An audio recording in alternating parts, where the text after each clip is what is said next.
আমাদের বেড়াতে যাওয়ার ডে 1 এর পার্ট 2 এর ব্লগ নিয়ে তোমাদের সাথে চলে এসেছি।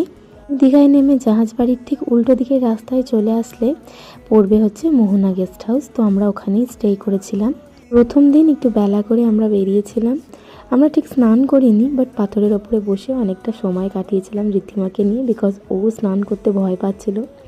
তারপরে বিকেলবেলার দিকে রুমে গিয়ে ফ্রেশ হয়ে বেরিয়ে পড়েছিলাম দীঘার জগন্নাথ মন্দিরের উদ্দেশ্যে।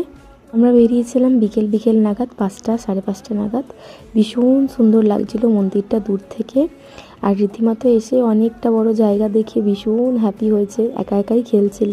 আমরা সবাই জানি যে পুরীতে জগন্নাথ দেবের অরিজিনাল মন্দিরটা আছে, বাট এখানে আসলেও তোমরা সেম একই পিস অনুভব করতে পারবে। খুব সুন্দর একটা মনোরম দৃশ্য, অনেক সুন্দর লাগছিল বিকেলবেলাটাতে। আর কিছুক্ষণ পরে লাইটিংটা দিলে আরও সুন্দর লাগবে, সেটাও তোমাদের সাথে শেয়ার করব।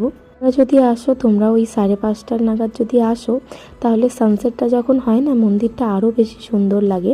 আর তার সাথে সাথে তোমরা লাইটিংটাও দেখতে পারবে, কিছুক্ষণ পরেই লাইটিংটা দিয়ে দেবে।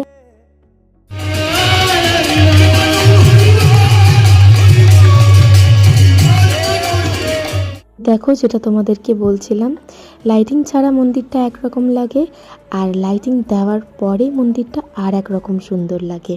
আমরা যেদিনকে গিয়েছিলাম সেদিনকে অন্যরকম একটা কিছু আকাশে দেখতে পারি আমরা, তো সেটাও তোমাদের সাথে তুলে ধরেছিলাম। তো সেই মুহূর্তে শেয়ার করা হয়নি, তাই ভাবলাম ব্লগেই দিয়ে দিই।